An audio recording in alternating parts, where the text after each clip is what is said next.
You're not going to get a consensus, but you're going to Well, get you know, if you want to argue that, neither does the 4/5, because you keep saying it's in the statute, but it isn't in the It is statute. in the I'm reading it statute. here.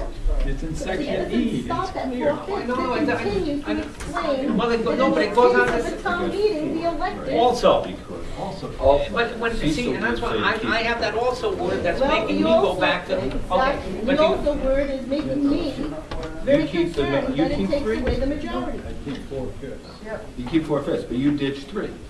And Don would ditch 3, which means that there are only 3 people who would both vote for 4/5 and to keep the old section 3. There's not 4 people that agree on all of the elements, no, at if we, least according to my. okay, according to, okay. I think that the idea was, I think 1 and 2 can get by. yeah, Okay. 5 people want number 3 to get by. Well, if Mr. Roderick agrees to delete 3, which I never believe really means anything because it then incorporates subsection D, then we would, by even your count, Andy, have 4 people agree. That's right, that's right. If you two said to get rid of 3, then we would have 4 people who would agree on all the elements. Okay.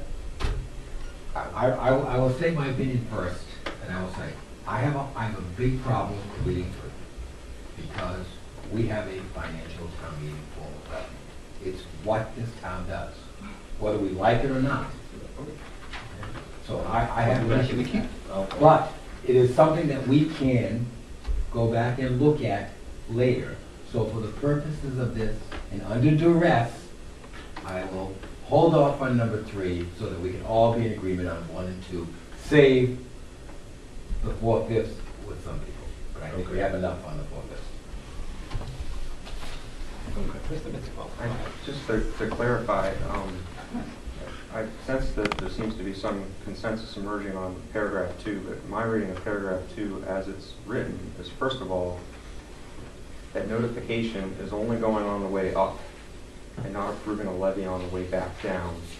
And secondly, that 4/5 vote is only applying to 2 out of the possible 4 exceptions. So I would respectfully suggest that if you decide that you like 2, that you would enlarge that to make sure that it covers all possible exceptions. And then I can't frankly tell whether it's the will of this body to have it come going up or down a volt. But if you read this very closely, all this is saying is paragraph 2 is simply defining the word notification. That's all it's saying. Paragraph 1 defines who does forecasting, anticipating, and experiencing.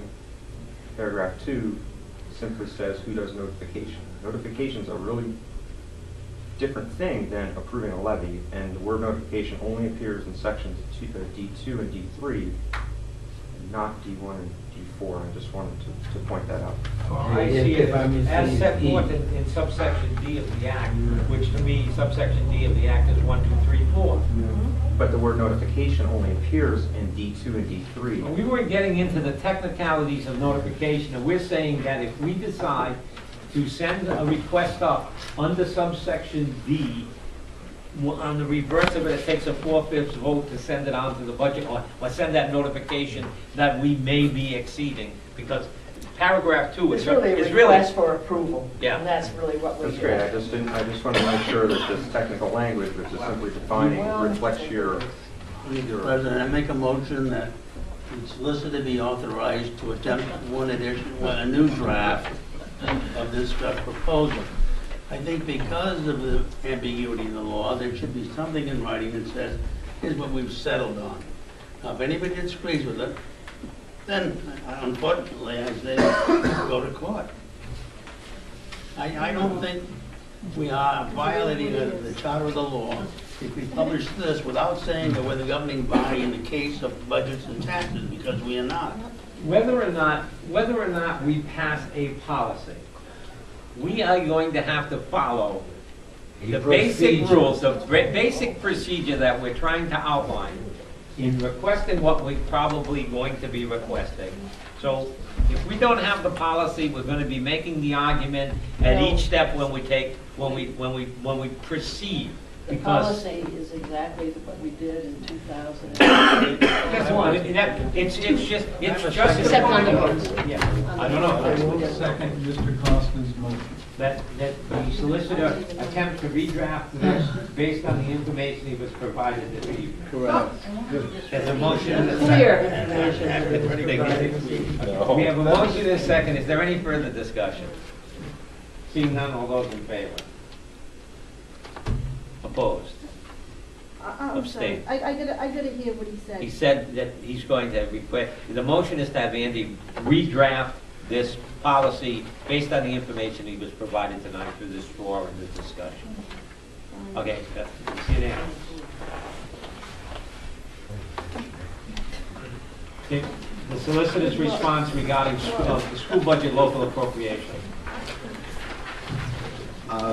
Just providing pursuant to your request, a memo in response to the letter from the school committee chairman, which is also attached there too, and asked me to respond to it. I'm available for any questions. Does anyone have any questions of the solicitor on this matter? Don't anybody do it. Moving on to executive session.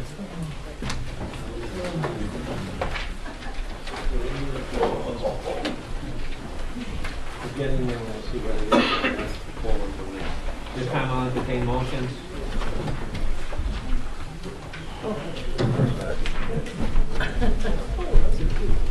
That we go into executive session under 42, 46, 5A2 for litigation discussion. Discussion, all those in favor? And remain in executive session pursuant to 42, 46, 5A6. Prospective business or industry? Second. Discussion, all those in favor?